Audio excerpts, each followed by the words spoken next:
Corey here from the Solenoid Studio, and today we're going to be looking at a unique little brass library from Xtant Audio called Model Brass. Now, why is it called Model Brass? Well, because it's a combination of sampling and physical modeling. We've got the sustained samples, some staccato samples as well, but the rest is physically modeled, which means the legato transitions are all scripted and the mutes are all scripted. Now, this obviously has the advantage of cutting down on sample content, which means it's a lot easier to use in Kontakt, and it doesn't use as many system resources. And the legato transitions are a bit smoother, a bit more predictable, and obviously you avoid phasing issues.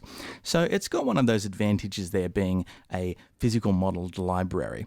Now, the great thing about this library is that all of the instruments are provided as solo. So you can basically create your own little solo brass band kind of compositions, and everything, again, because it was sampled with physical modeling in mind, everything was recorded up close.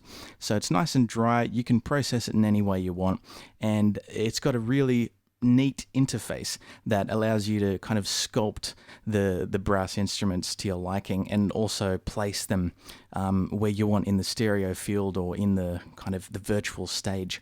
Now let's have a look here. We've got quite a few interesting brass instruments available in this library, and we'll take a look at just a few of them first. Now we've got the horns. We've got 4 solo horns for you to choose from, and obviously the 4 solo horns is basically so that you can write either solo or write for chords using the 4 horns spread out, and they sound like this.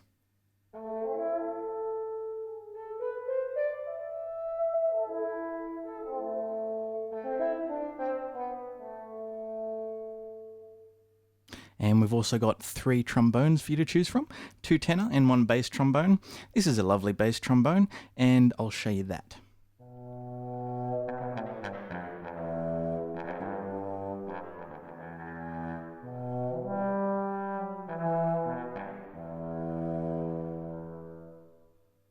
And we've also got a selection of trumpets, which includes 3 solo trumpets, a piccolo trumpet, and a cornet, which is a really unique instrument with a lot of it's a bit more nasally, but it's got a more soulful tone, like this.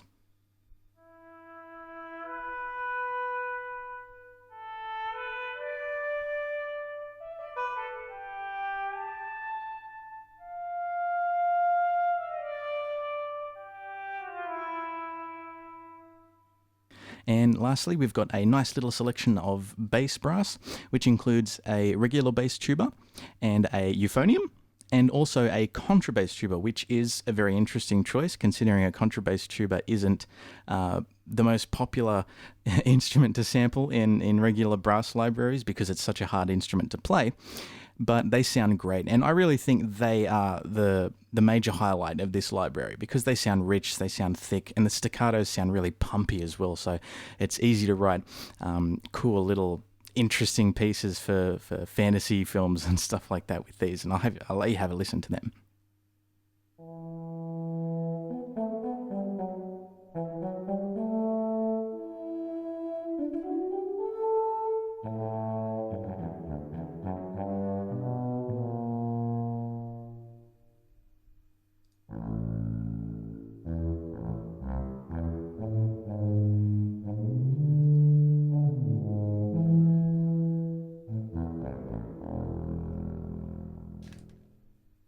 So as you can hear there, nice rich low end.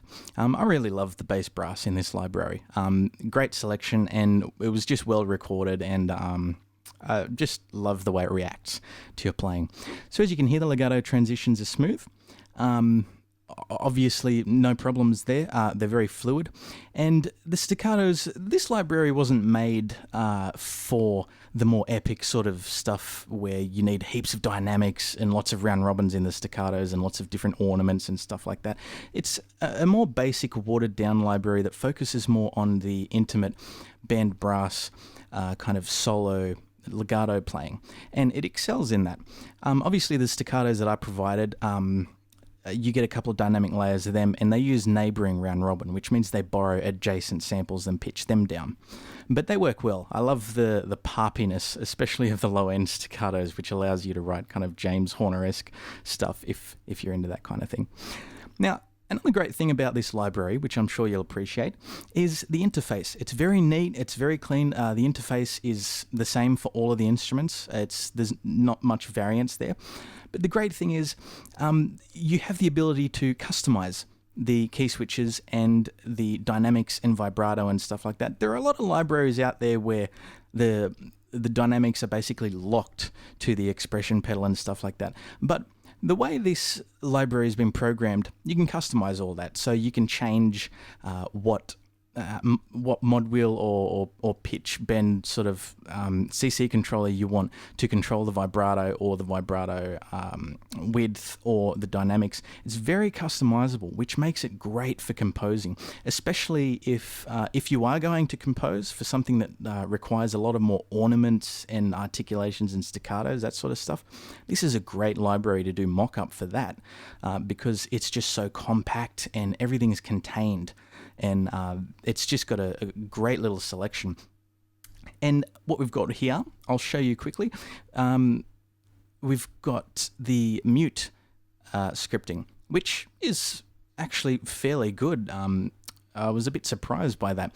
If we look at that, we've got a range of different mutes. They're different for all of the instruments. So for tuba, you'll get a couple of mutes, and for trumpet and horn, you'll get a whole bunch of different mute-style scripts, which work really well. I'll let you hear some of them.